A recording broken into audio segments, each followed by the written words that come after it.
probably heard of the film The Matrix, in which it turns out that reality, as perceived by most of us, is actually a simulation created by evil machines. We're actually all floating in a liquid-filled pod, and the machines have wired us all together to sap our energy. So at one point, the central character is given a choice. He can take a blue pill, which will keep him in blissful ignorance of this frankly alarming truth, or he can take a red pill, which will make the fake reality disintegrate so he sees the real situation. Well, naturally, our hero takes the red pill and fights back against the machines. It's only Hollywood, and it's only a metaphor, but some men find it very compelling. It's not machines that have enslaved us, they think, but women, or more particularly feminism. And among these men, there's a debate. Do we fight back against our oppressors, like this man says? Feminism as a political force, in the UK at least, I think can be thwarted. We're not going to be slaves. Or do we accept that the odds are overwhelming and cease to engage with the enemy? It's too late. It's all gone quite seriously anti-male, and the only real strategic approach is to save yourself. Women aren't worth the hassle. The juice is not worth the squeeze. So this programme is about what it's like to live in the grip of a metaphor so strongly, the red pill, blue pill metaphor, that everyone else seems to be completely deluded. Pretty much all women will find the ideas in this programme offensive or ludicrous, and quite a lot of men will too. And let me make it clear that they're not my ideas, but then I've taken the blue pill. Someone who's swallowed a whole bottle full of red pills is Mike Buchanan, leader of the political party Justice for Men and Boys, and the women who love them. People who swallowed the red pill are those who will look on gender issues, honestly, rather than what most people do, is through the lens of gynocentrism, which is caring about issues affecting women and girls and not caring about men. As far as the state is concerned, men are subhuman. So the rest of us who are blue pill people are living in a false world. Yes, we don't see reality. You don't. And if I might say so, and you can edit this out, the BBC is among the worst for that. I met Mike Buchanan outside the Houses of Parliament on International Men's Day, 19th of November. His supporters were standing around in white boiler suits, which they'd stained red in the groin area. They were protesting against male circumcision.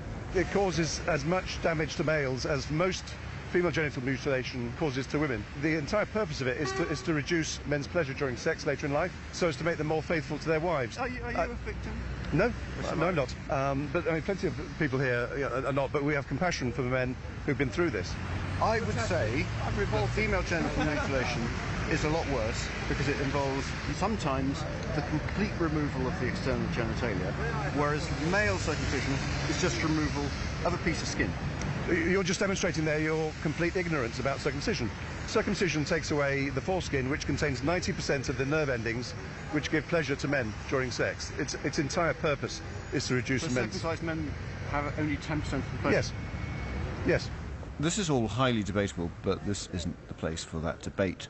Also on the demonstration was mental health nurse Ewan, who'd come up from Bristol. I'm a men's rights activist. I have been since the beginning of 2013. What happened in 2013? Basically, I was going through a bit of a crisis in my own life and was looking for kind of answers to it. Does it involve women, this crisis? Yes, yeah. And when looking into what may be the reason for this, and found the men's rights movement.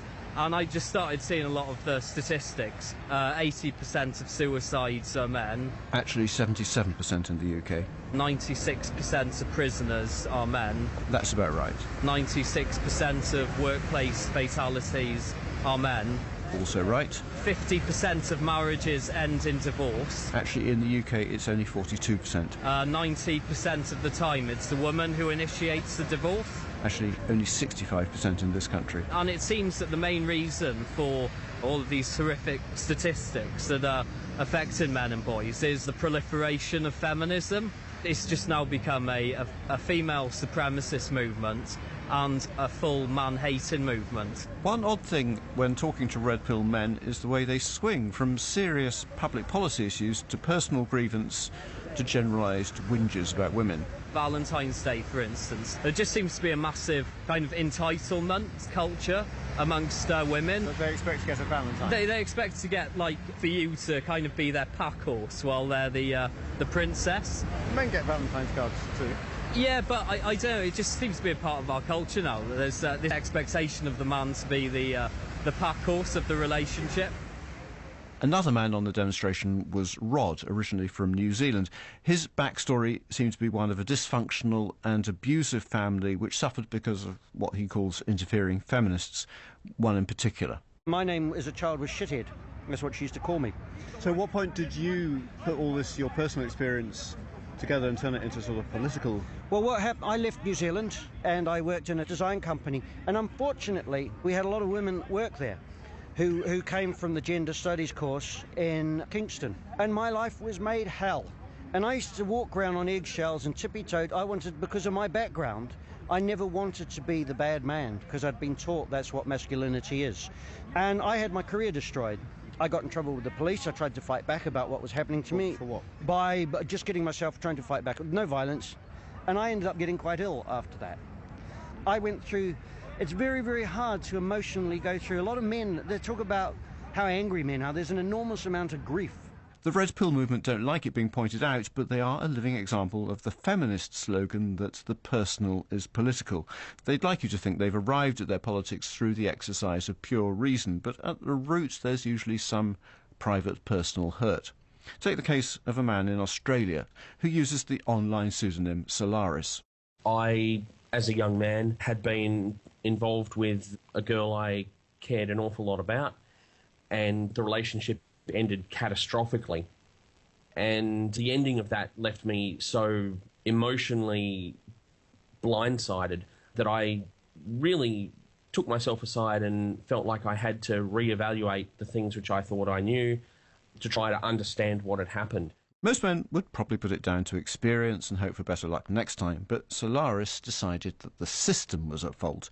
Online, he writes that it took him 3 years to discard his blue pill programming and for the matrix to come into sharp focus. I came to realise that, you can do everything right, as it were, and still fail. And I came to realise that perhaps I should put myself first, put my own interests first, and that if I was going to be involved with women, it would have to be on my own terms. We as young men have been fed perhaps idealised versions of women, that women were beyond reproach in general. Well, I think you'd be an idiot to think that, wouldn't you? But that's, there is the idealised world that we've been taught, and then there is the real world, and there is a difference between the two. Solaris came into contact with other Red Pill men who drew up a manifesto for a new movement. It was to be called Men Going Their Own Way, which is abbreviated into the clumsy acronym MGTOW. The goal is to instill masculinity in men, femininity in women, and work towards limited government, said the first line. This was all about 15 years ago. You helped draft a manifesto, didn't you? I helped contribute to the evolution of it, I think is a better way of saying it. So what's the manifesto saying? The idea is to put yourself and your needs first, to move forward in a way that is not supporting a society which actively works against us. It's particularly Western women that the MGTOW men seem to have a beef with. And Solaris himself finally settled on someone he describes as a Chinese sweetheart I was happy with and who has no time for feminism. Online he writes, I tend to think of myself and my wife as walking over the horizon and into the wilderness to start a new society. We have no desire to interact with the toxic environment that surrounds us. Oddly enough, he didn't really want to talk to me about this. Are you married? Look, I'm actually not going to comment on that, only because I think it would unnecessarily bias people's opinions of what I have to say. I'd like to think that what I have to say can stand on its own without it mattering whether I'm married or not. This could be because in the years since the MGTOW manifesto was written, the movement has hardened and diverged from the Red Pill movement. The current generation of men going their own way see the men's rights people as sellouts and compromisers. Marriage is definitely out of the question, and now you get this kind of thing online. As a man going his own way, you're going to need to understand the fundamental rules of the lifestyle you're choosing to lead. avoid relationships. The bond between men and women has simply devolved into a state of warfare. Why would you step into a voluntary war and fraternize with the enemy? And yes, women are your enemy. Men are under the attack. The only thing predictable about the enemy is that they will do everything, including lying, cheating, and stealing, to maintain the subjugation of men. Out there on the internet, you can be as mad and offensive about women as you want. You couldn't call men going their own way a mass movement yet, but some of the MGTOW YouTube channels have tens of thousands of subscribers. Most of the activists operate anonymously in cyberspace, but a few do go public, including a small band who get up on stepladders to preach at Speaker's Corner in London on Sundays. They're led by a blogger called Richard Ford. I have come here to bring you glad tidings. Something called MGTOW, which stands for Men Going Their Own Way. Most of the men here consider themselves probably individuals in control of their own fate. But standing up here, I can see something very interesting. I can see that the men who are with women, when I start talking about men's issues, they will steer a little sneaky look to their significant other to see if it's okay to be listening to someone like me. Go on, give him permission. He wants to be comfortable. He has permission, great. We all have permission to listen because, believe it or not, we've all been fed a fairy tale. One of the first nursery rhymes I was taught was slugs and snails and puppy dogs' tails. That's what little boys are made of. Sugar and spice and all things nice. That's what little girls are made of. Men and women are told men are undeserving of love or care.